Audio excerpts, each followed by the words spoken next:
Describe in your own words. 1. The narrator's first meeting with Napongo. At the animal shelter of the Royal Society for the Prevention of Cruelty to Animals, the speaker met Napongo for the first time. He stood about 18 inches high and was the most handsome and healthy-looking baby gorilla that the narrator had ever seen. He strolled towards him and then held up his arms to be lifted up. The speaker was amazed at how heavy the baby gorilla was for his size. He lay back in the narrator's arms and studied him carefully with an unwinking stare, and then lifted a fat and gentle forefinger and examined the narrator's beard. The narrator tickled his ribs and he wriggled about in his arms, giggling hoarsely, his eyes shining with amusement. The narrator handed him a banana which he accepted with little bear-like growling of pleasure, and ate very daintily. 2. The family's reaction to the gorilla. The courteous and gentle behavior of the baby gorilla won over the narrator's wife and mother, and soon they pampered him with delicacies. 3. How Napongo explored the guest room.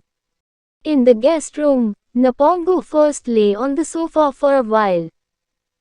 When he got bored with lying on the sofa, he decided to make a circuit of the room to examine anything of interest.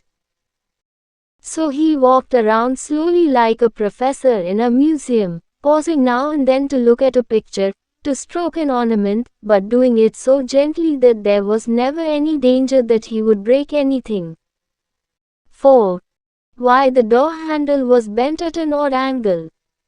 The handle on the door was bent in an odd way since Napongo, after receiving his meal, had attempted to follow the narrator out of the room.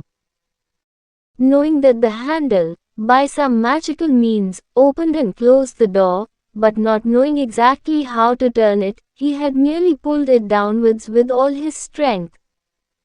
And, despite being just 2 years old, he had more strength than an adult human being. 5. How Napongo behaved when visitors tried to take pictures of him.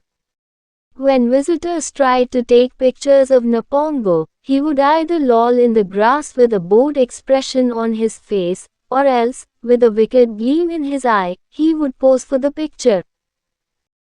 He would then rush forward at the crucial moment, grasp the unfortunate person's leg and push it from under him, a task that gave him immense amusement and generally resulted in the visitor sustaining a slip disc or having an excellent picture of a completely empty section of lawn.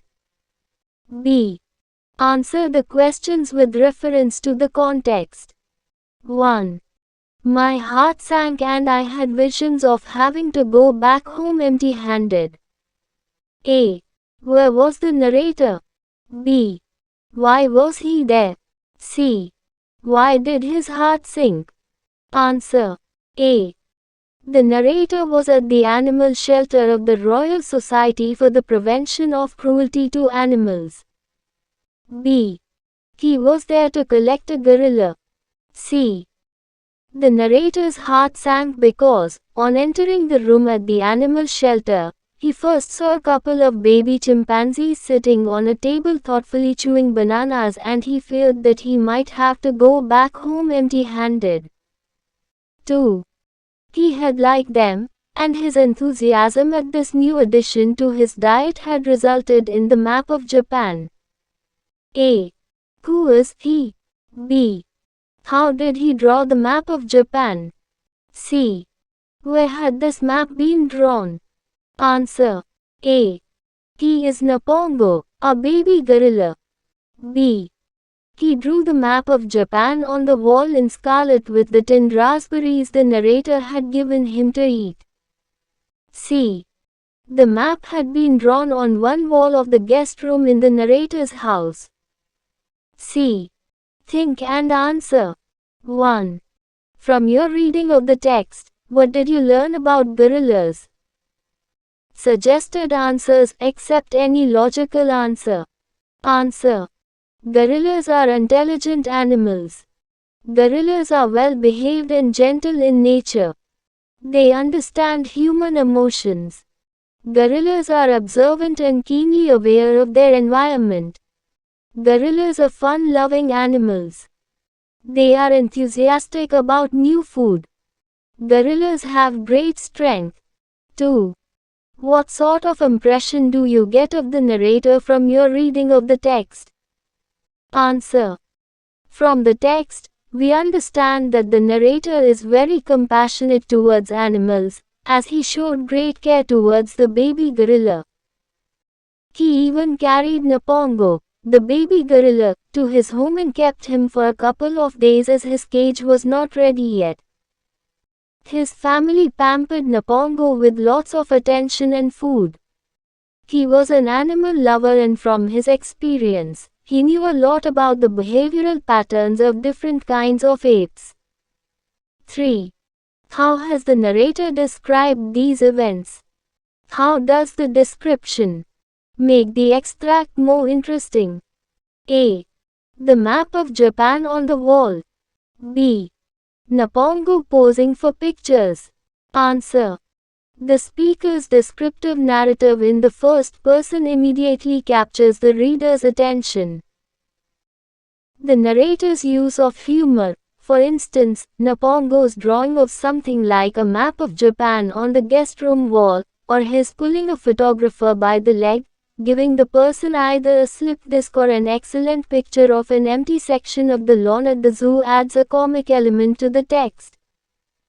The speaker's detailed description of the action going on in the text also makes the extract interesting. A.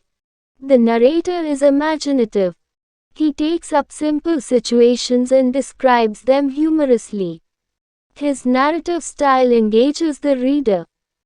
When he finds that Napongo has left red marks on one of the walls, after he was given raspberries to eat, he says that the marks seemed like the map of Japan to him. B. Napongo is well-mannered, but he is also mischievous at times.